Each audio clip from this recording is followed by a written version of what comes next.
I thought it was cute how, like, these peasant men, they all got really hype about getting, like, a knight name, kind of, where it was, like, they were taking, like, beanfield or, like, cantaloupe or melon or whatever it was. Yeah, the melons, the barley corns.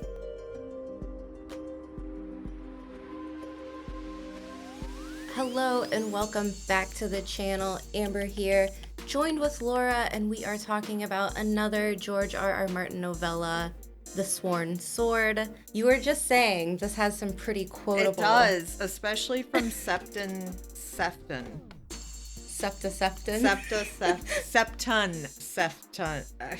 Oh my gosh. Septon. That's what it is. I love how he's like, yes, it is an unfortunate name. Yeah, I like how he's always got something to say, and it's very gossipy. Oh, yeah. He's like, hey, a big belly requires a big mouth. It does. I think my favorite quote of this book was Dunk saying it's too hot to die because yesterday I felt that in my bones. It was so hot out. That's what it's like here today. Oh God. But yeah, I feel like this book, it's a lot of likable characters with just good conflict. Absolutely. Like, good conflict. There's a lot of good, like, exposition in these short stories, too. Like, I don't ever feel like I'm not getting the whole story. Yeah. It's been years since I've reread this one. And I remember thinking the ending was a little bit silly, but I was surprised how much more I liked this on my reread compared to the first time I read it. Oh, okay. The first time I read it, it was just, I think in comparison to the first one had, all these battles and I don't know. This one, second time around, I was much more into the exposition like you're talking about. Yeah. The first one was really nice because there's a lot of action, there's a lot of, like, drama. And then the second one it's a little bit slower, I would say, but at the same time, it's not lacking. It just has strengths in a different area. Yeah. How did you feel about Eustace Osgrey and the Red Widow? At which point in the story? Because, at first it seems very petty and, like, capitalistic driven in a way. But then as we go on, we learn about, like, how intertwined the two of them are. And then, like, the reason why they're intertwined, which would be his, like, Sir Eustace's son, Adam. Yeah. One thing I didn't expect was for them to get married. Yeah. Like, when I read, that the Septon was telling Dunk when he kind of, like, first woke up after the battle with Sir Lucas Longinch, I was like, the wedding? And then I was like, no way. And then it was like, yes, that is exactly what happened. Lady, is it Rohan? Rohan. I can't call her. I'm not sure if I should call her Rohan because of, like, the Lord of the Rings ties. So I'm gonna go with Rohan to distinguish her. Okay. I really didn't. That was quite a way to get together. They're grieving his son, and then, like, now they're getting married. But at the same time, I get it, because if she's not married, like, soon, within, like, the next 28 days, basically. Yeah. She loses everything, and it goes to her cousin who farts a lot. We have to save this stronghold from all the flatulence. Right? I think that was one of my favorite lines from Septon, is he was like, it may be small of me to say, but it's true. What I really like about these two characters, it kind of flips, right? Sir Eustace at the beginning, he's very sympathetic, and you're like, man, like, these assholes over here coming for him, taking his water. He's so wrapped up in the past and these memories and, the deaths of his son. And so you feel a lot of sympathy right off the bat for this guy, especially with Bennett Brown Bennis, who he is awful, and he's calling him Sir Useless. So you go into this and you just, for me personally, I was like, man, like I feel for this guy.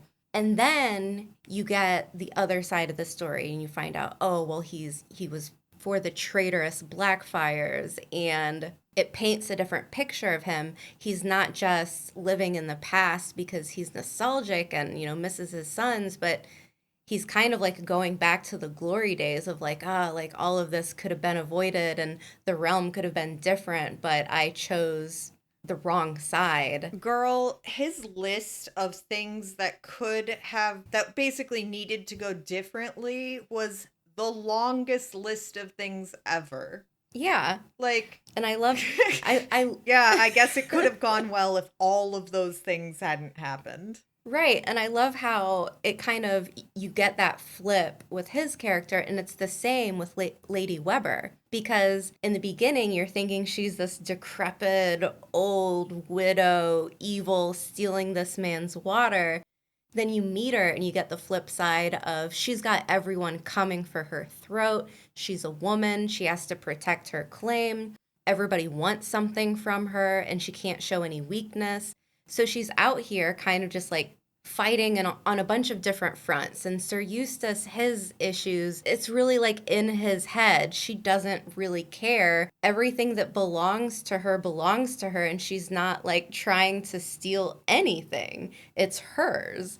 So you get that like flip side when you meet her. And I like how George did these two characters and both kind of turned both of them in a way to where you get like many feelings for each one. Yeah, and it kind of leaves you at the end where the only character you really dislike is Jas Bennis. Yeah, because he ran off. He's stealing everything. He robbed Steadfast and then left. Yeah. Everybody from Steadfast is doing all of this stuff for him. Yes. Just so he doesn't have to, just to save his nose, literally. Right. I know George has said like he's trying to write more Duncan Egg books. If you don't believe this will ever happen, like the video. If you do think it will happen, leave a comment. But I would love to see Dunk come back and meet with this guy somewhere on the road and just beat the brakes off of him. Oh, yeah. I was kind of hoping we'd run into him again. On the road. Anywhere. Anything. Anywhere. Yeah. At a pawn shop. This was the pawn shop at the crossroads. Yeah. I hope I'm never as hard up as Dunk is to turn down a horse, though, for a kiss, because that was a choice. When I was reading that part, I was like, he's going to take the horse. And then he does not take the horse. And instead he settles for a kiss and a lock of hair as though he can ride those across the 7 kingdoms. What? Boy, what are you going to do with that hair? Come on now. Thunder is a specialized horse. Let Thunder go back to just being along for the journey, but only being a war horse. Yeah, he's taking years off that horse's life, putting all that extra weight on his bones. Really, Thunder should get a prize for that river battle. Right? The back kick. Thunder kind of turned. Thunder won that battle. Yeah, Thunder turned the tides of that battle. He really did. And he was attacking the other horse the whole time. That's a truly loyal comrade. Absolutely. So it's the Thunder episode now. Now this is all about Thunder. I do appreciate that Egg happily took his horse, and then, now they have Maester as an additional. I think it's really cute that Egg named his, was it a mule? Yeah. Maester, especially knowing the connection to Maester Aemon later on in the Song of Ice and Fire. Yeah, that is a really touching little connection between the two. Okay, so when you started this, did you have any ideas on where it might be going? Honestly, not really. I assumed that we were going to get into some sort of debauchery, considering, we're actually reading about it. Some time has passed. They've had Dunk and Egg have had a little bit of time to settle into their roles as travel companions. And I guess I might have been a little surprised that they were just randomly working for some random guy out in the Seven Kingdoms who wants to battle with all of these houses that have larger claims to things than him. Even though I wasn't expecting it, I really enjoyed it regardless. Yeah, I really enjoyed from this one all of the little eggisms, like his jokes and his quips are so good. And I love how at one point Egg tells Dunk, like, I don't think there's a bag big enough to sew you up in. And Dunk later says that to Lady Weber, and she gets a kick out of it. And it's like, oh, like, Dunk, you and Egg are just the most likable characters, I think, of any of the combinations in A Song of Ice and Fire. They're good. Like, Oh, there's a lot of absolutely. really good ones, but something about these two just, No, I these don't two know. have something special. They really When you're do. reading their stories, there's something special about it. Makes me wonder what George is so caught up on with these, or if he's just focusing, all of his attention on Winds of Winter right now. Because he wrote these quickly.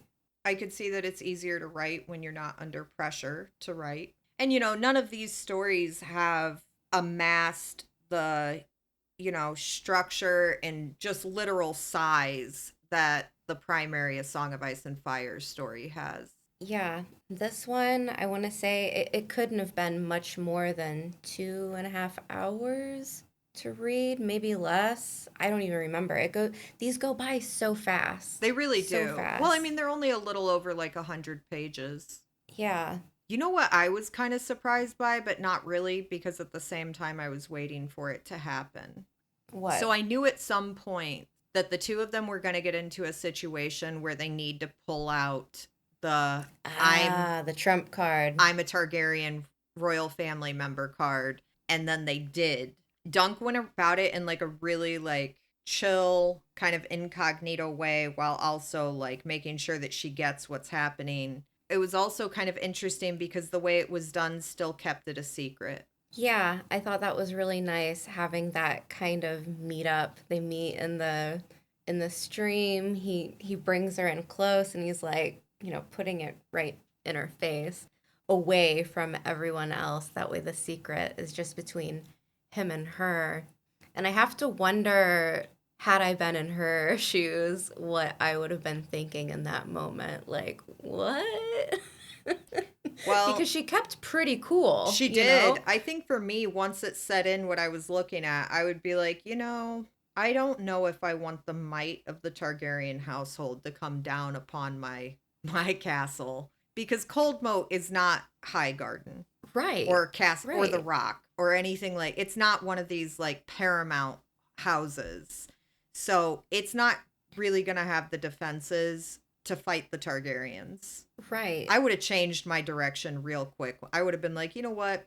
Maybe we don't need to do this. Yeah, and I think what's also interesting is she's so combative about like the fire that was started on Sir Eustace's side, being like, we had nothing to do with this. I was asleep in my bed. Like, I didn't ask for this. As it turns out, it kind of starts to become apparent that someone most likely did this in her name, like trying to win favor with her. Yeah, her responses in that moment were very deposition worthy. I'm sure she wouldn't be, held on perjury, but at the same time, just because you yourself didn't personally do it, you might be focusing a little bit too much on the technical facts of this.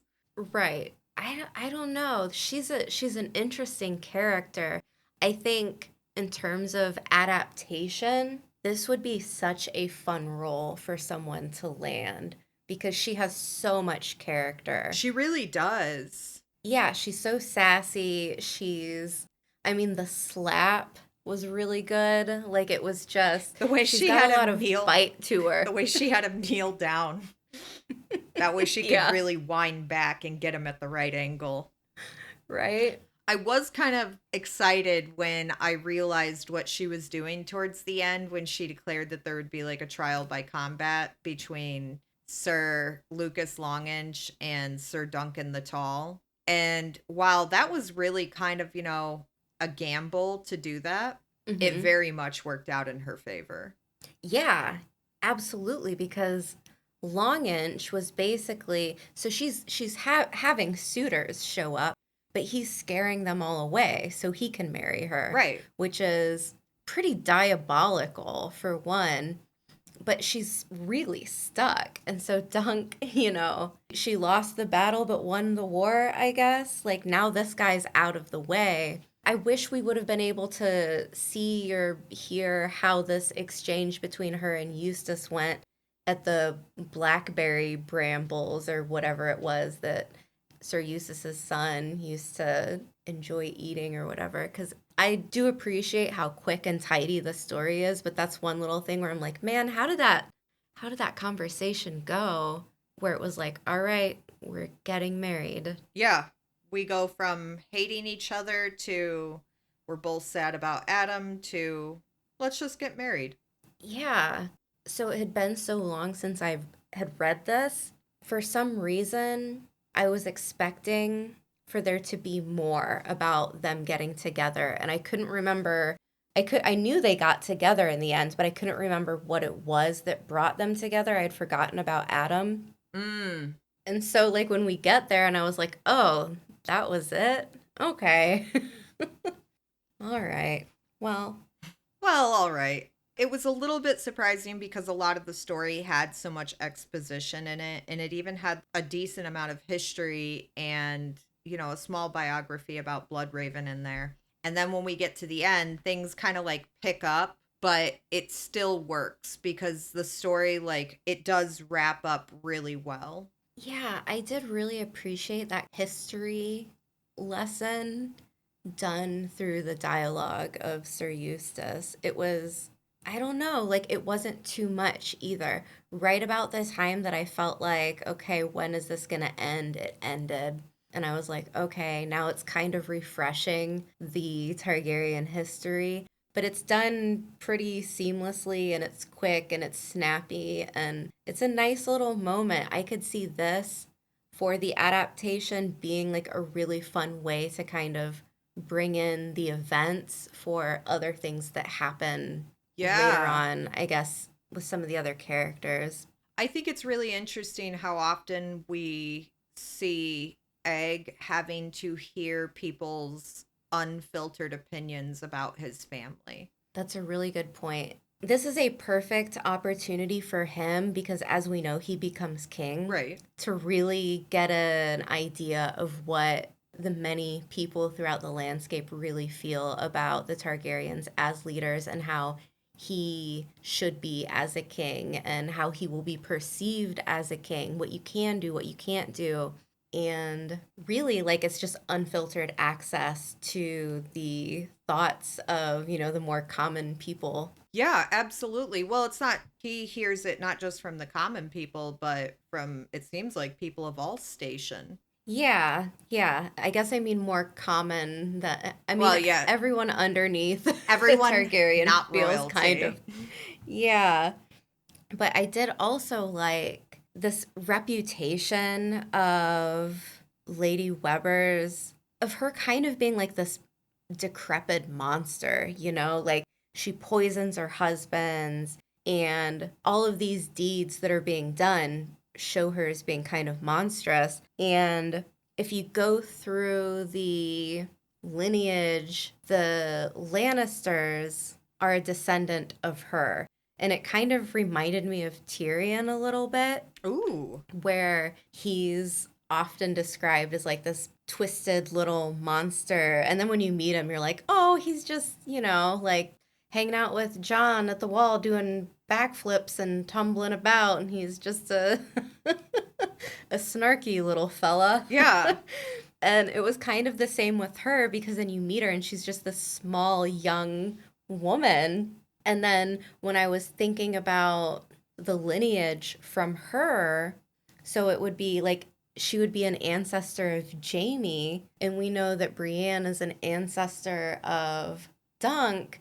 Brienne and Jaime make quite the fun pairing as well. So it's like after all of these years, it's like their ancestors end up somehow connected, and it's just kind of interesting. I never thought about that. That is interesting. You know, obviously it doesn't mean anything. Like Jamie and Brienne, they're never gonna be like, oh, you know, like These are our connected ancestors. yeah, like that's never gonna be a conversation. So it's meaningless, but the fact that it is a thing is kind of cool. And I don't know if George did that purposely or if he was just if it was a happy accident. But I mean, so often all of his characters are a descendant or an ancestor from someone else that he's written about. So it shouldn't be that surprising, I Well, guess. that's true. Another thing that history-wise that I thought was kind of interesting to learn about were some of the original houses, like the Gardners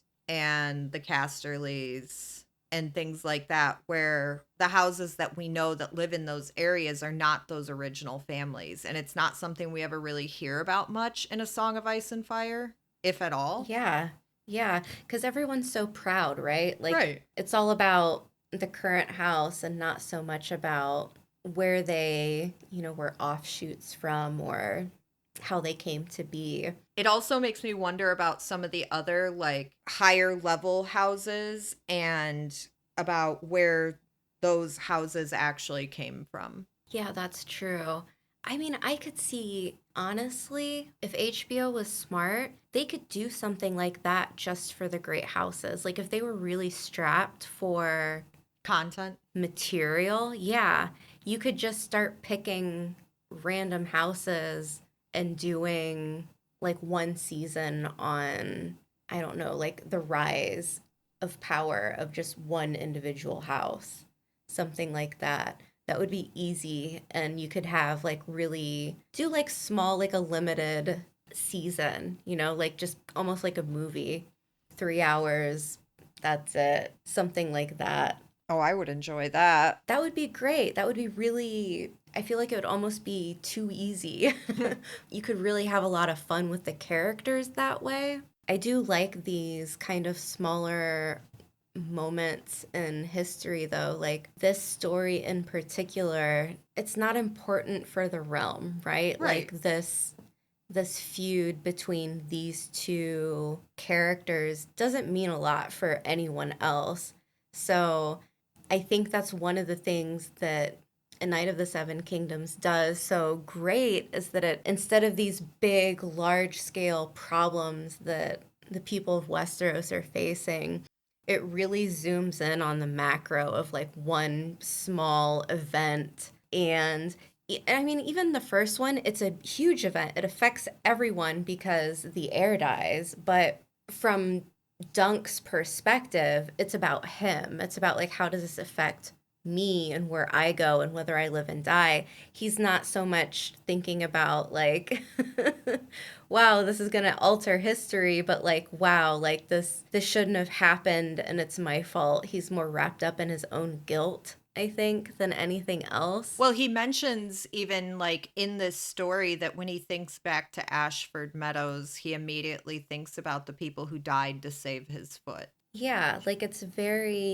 feels like very zoomed in on like how this affects like one person and not so much a story of like how this affects everyone. Where like in A Song of Ice and Fire, it's like the White Walkers, you know, like this big, big thing. Like it's such a huge, encompassing story with so much happening. And here it's just like we're laser focused on like this one pinpoint moment and then we move on to the next and it's great. It is. I really enjoy how in these A Knight of the Seven Kingdoms stories that we're getting the stories that aren't really going to make the annals of history. The only thing about Ashford Meadows that's going to make the annals of history is that that's where Baelor Targaryen died. Right. But outside of that, I don't think you're going to catch a bunch of Septons writing this down in these great history books about the Westerosi history. And we're definitely not going to see this cold moat steadfast situation in there.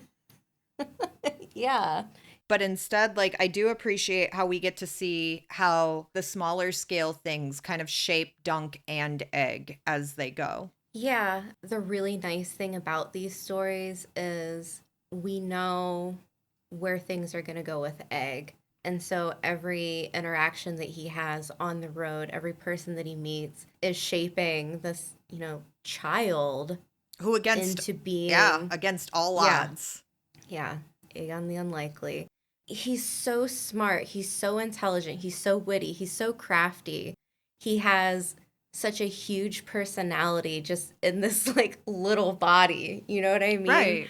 It's really interesting how George crafted this character because you could have gone many different ways with Egg, but shockingly, like George was like, no, he's going to be like a 9, 10 year old. And that's, I don't know how hard that would be to write a child. Like even as a child, I didn't act like a typical child. I would be terrible at that. There's something about this kid that is just like, man, you are one like really interesting weird little dude.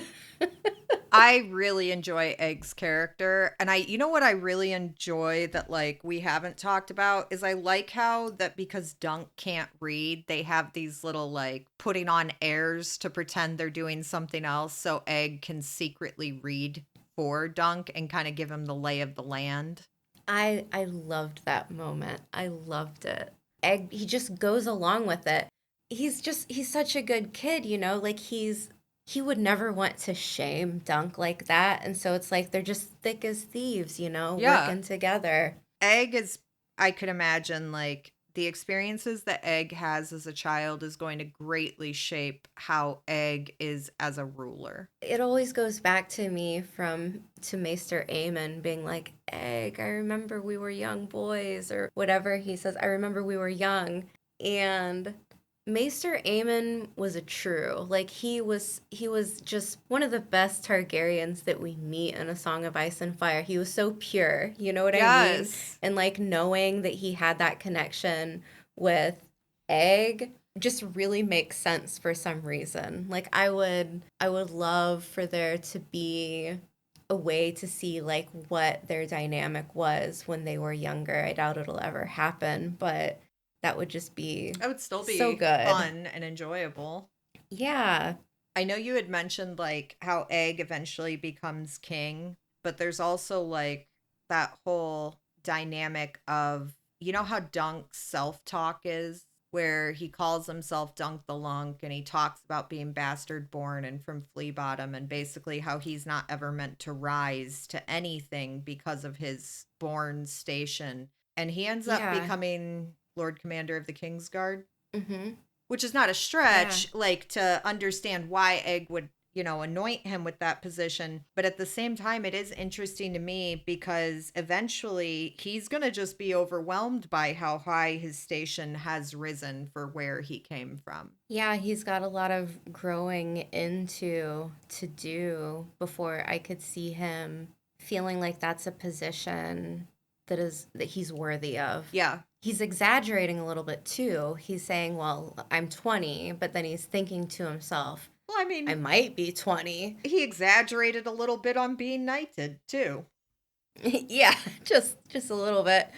But he's really young. I mean, in the scheme of things, he's essentially a large child leading a child. Yes. And it makes his interactions make so much sense. Like his really just him struggling so hard trying to figure out what to say to Lady Rohan.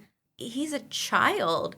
He's never been kissed. He's never, like experienced any type of like friendship with a woman close to his age. So like he has that moment with Tansel where he's kind of just like infatuated with her, which leads him to defending her.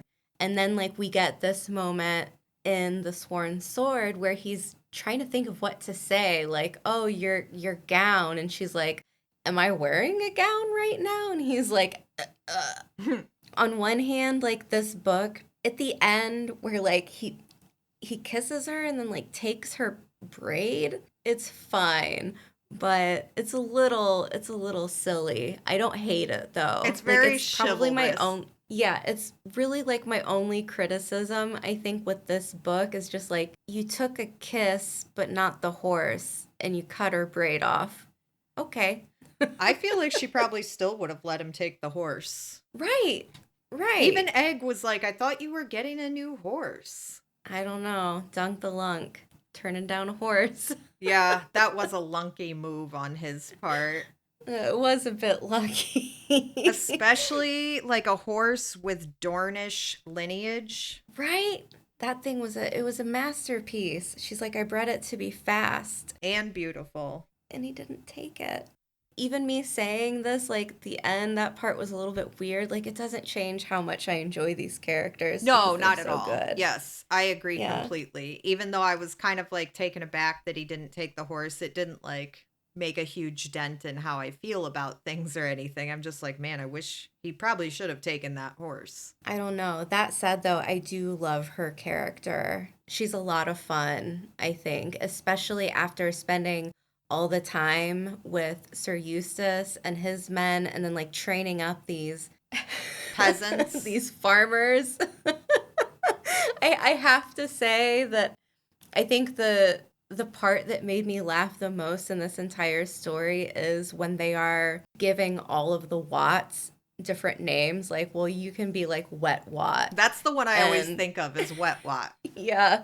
And I'm like, why are there so many? Is it like phrase? You know, there's too many Walders. But I thought it was cute how like these peasant men, they all got really hype about getting like a knight name, kind of, where it was like they were taking like Beanfield or like Cantaloupe or Melon or whatever it Yeah, the was. melons, the barley corns. Yeah, that is just peak George for me. It's so funny. His personality and sense of humor really shines through in these moments. And it's like, oh, George. They really do. And his skill and character writing really shows here too. Yeah.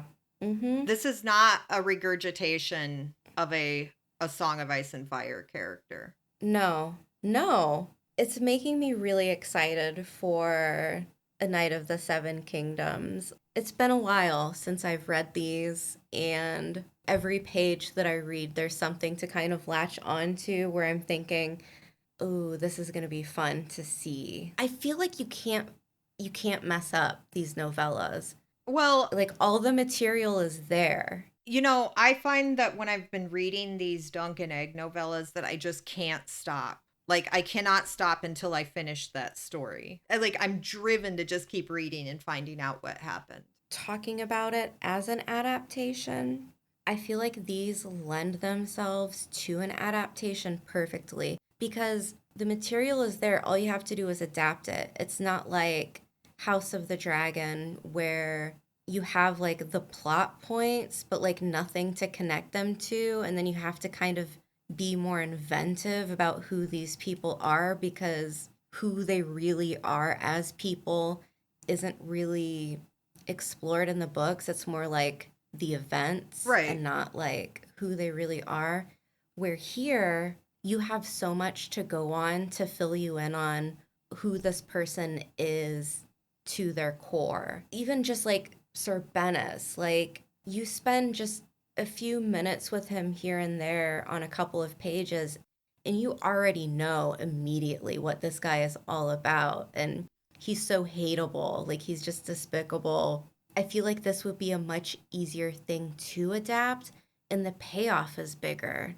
I also feel like it doesn't have an entire ocean of material, like, you know, trying to adapt A Song of Fire into a Game of Thrones. Right, where you're gonna have to cut Yeah, so much. we're not on either sides of this like bell curve kind of thing. We're not in the area that has too little information like House of the Dragon, and we're not in an area that has like hypothetically too much for an adaptation like Mm-hmm. for a Game of Thrones. We're in this like really nice sweet spot where all of the information and the exposition is there, but it's not so overwhelming that they would need to like start getting selective. I mean, I've been saying this since they announced they were starting to do spin-offs that these are the stories you want, HBO. These are the ones.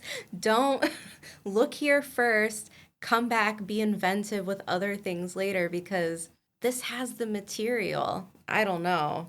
I am interested to see how some of these animated adaptations they have slated go. Same. And, I think we both know they have a flurry of adaptations that they're looking to do. This is like the HBO Max equivalent to Disney and Star Wars. Yeah. Only unfortunately with George R. R. Martin stuff, there's just not as much of it. Right. It's a very specific type of person, I think, that is into George R. R. Martin's work. And I feel like Star Wars, Marvel stuff is much more accessible to like a very wide audience. I don't know. I could be wrong. I actually would agree with you that George R. R. Martin's work might be a little bit more, I don't want to say niche because the fandom is huge, but it's definitely like you see a certain type of person who really loves it. And I think too, it's still a lot newer. How many Star Wars movies has there been? How many Marvel movies have there been? Like they've had a lot of time to really like just churn out show after movie, where here they're still finding their footing, which is why I think this is such a great Jumping off story point? to, yeah, it's a great story to adapt. They're not as big, they're not as clunky, they're very quick, and they're very concise. Yeah, they're very standalone. Yep. Like you don't need, just for the sake of saying this, you don't need to plan how this is going to be adapted through multiple books. Right. You can plan for just what it is. I'm really excited to read The Mystery Knight. Me too. I'm very We can do excited. that we can do that maybe we should do that after Rings of Power wraps up. Ooh, okay. We definitely will finish it. And if you would like to join us for Rings of Power, we're going to be talking about that as well. So, thanks for listening. Thanks for hanging out with us while we talk more George R. R. Martin stuff. We will be back with more. Like and subscribe, and we'll see you then.